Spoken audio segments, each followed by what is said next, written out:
A program is a set of instructions that run on your computer to carry on a certain task. Sounds a bit too generic, so let's look at it a bit more into detail. So a program, what is a program composed of in the first place? Well, it's made of two major things. One is the state, and the other one is the behavior. Now, what is state and what is behavior?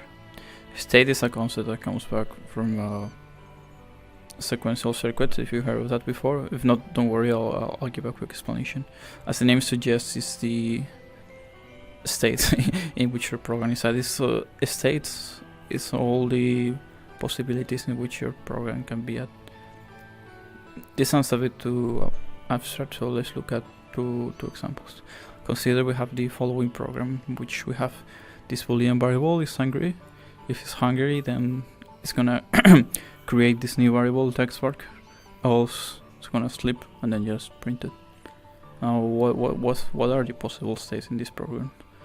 Well, again, state is all the possible scenarios in which a program can be on. So in this case, the first scenario will be if it's hungry, and if it's hungry, then one state is gonna be hungry is true and text is vark. This will be one state. But what if hungry was not true? What if we chose hungry to be false? Then we will have a different state. This other state will be hungry is false, and in consequence text will be sleep.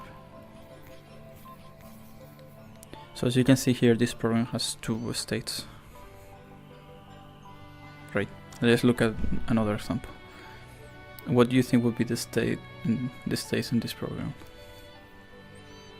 Well, we have first I should explain the program. We have two integers here, and if x and y, and if x is greater than y, it's gonna create this variable text equal to x else to y, and then it's just gonna print that. Very simple. So all the possible states in this program will be composed by all the x, y possibilities. So the first state will be the one that we already have here. So x3, y5, and then text will be 5 in consequence. This will be one state. Another state could be if instead of 3 and 5 we chose x equal to 4, y equal to 5, and t will be 5 again. Well, it's a different state because x is different. And another state could be x equal to 7, y equal to 1, and then text will be 7 because 7 is greater than 1. And then all these states will be all the possible x, y combinations with their associated text, which is a lot. So that's the state. As you might see, the state is like determined through all the possible data that a program can hold.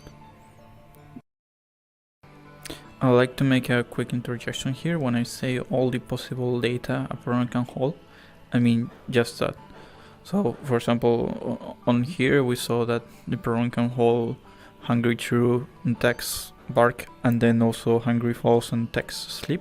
And you might think, well, it could also hold this other data, right? Like hungry equals true and text equals to sleep. That's another data combination, but it's not a possible data combination because there is no way at all in this program in which you could have like hungry true and text sleep, because if hungry is true, then text is going to be barked through the behavior of the program. So even though this is one possible even though this is a one data combination, it's not one possible data combination inside the program. That's a very important concept, keep it in mind. So let's say now, what is behavior? Behavior is the part of the program which is like the logic of the program, the part that's gonna be responsible from mutating or modifying the state of the program through modifying the data. or creating new data. So in this case, the behavior will be this part, right? Because here you have like some logic, some conditions, and if something happens, then it's gonna create this new data, so modifying this state. And here it will create a different data. And on this, similarly on this part, this will be the behavior, because based on a condition, it creates new data. Alright, that's pretty much it. Keep these two concepts in mind, state and behavior, because we're gonna come back to them later.